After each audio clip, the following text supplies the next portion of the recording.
কুমিল্লায় রাত গভীর হলেই গোমতীর চরে নেমে পড়ে মাটি খেকোড়া। ভোরের আলো ফুটলেই ফুটে ওঠে গোমতীর বুকের ক্ষতচিহ্ন। গোমতীর চরের শতাধিক স্পটে মাটি কাটায় ভাঙছে বেড়িবাঁধ, কমছে চরের কৃষিজমি। এতে করে জীবিকা হারানোর শঙ্কায় প্রায় ৫৮,০০০ কৃষক। কুমিল্লা প্রতিনিধি মাহফুজ নান্টুর প্রতিবেদনে বিস্তারিত। রাত বাড়লেই ট্রাক্টর আর ভেকু মেশিন নিয়ে গোমতীর চরে হানা দেয় মাটি খেকোর দল।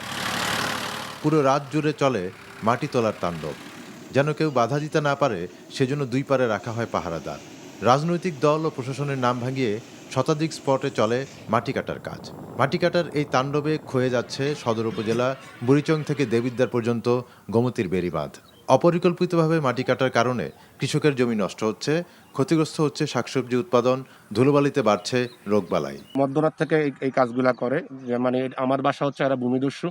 কারণ আমাদের যে ভালো মাটিটা, এরা উপরের অংশটা মাটিগুলো কেটে মাটির ভালো জিনিসটাই তারা নিয়ে যাচ্ছে। শক্তি মাটি উপরেরটা, নিচের মাটি হইলো বালু, অনেক এটা ধুলোবালি উড়ে। মেন মাটিটা যদি লয়ে যাই গিয়া, তোর আমরা গৃহস্থির মাটিটা গেলে তার আমরা আবার এটা পুরোপূর্ণ করতে হবে, তো এটা না আবার নষ্ট হয়ে গেল, তোর আমরা গৃহস্থিতে আমরা ফেটা লাতেই পারে। অনুর্বর জমিতে যখন আপনি চাষ করবেন আপনার উৎপাদন খরচ বেড়ে যাবে। এটা যদি বারবার কাটা হয় এটা আস্তে আস্তে মরুভূমিতে পরিণত হয়ে যাবে, কারণ বালির পরিমাণ বেড়ে যাবে, মাটি অনুর্বর হয়ে যাবে, চাষাবাদ হবে না।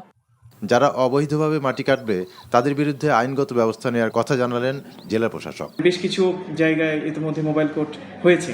যদি এরকম কোনো খবর থাকে বা কোনো আমরা শুনে থাকি, তাহলে আমি অবশ্যই ব্যবস্থা নেব, সেটা যেই জায়গায় হোক, যেখানেই হোক। গোমতীর বুক খুঁড়ে যে অবৈধ মাটি তোলার ব্যবসা চলছে তা বন্ধ না হলে ক্ষতিগ্রস্ত হবে কৃষি, ঝুঁকিতে পড়বে প্রায় ৫৮,০০০ কৃষকের পরিবার, ভাঙবে বেড়িবাঁধ, হুমকিতে পড়বে পুরো অঞ্চল। এমন অবস্থা থেকে পরিত্রাণ চায় গোমতী পাড়ের বাসিন্দারা। NTV news desk.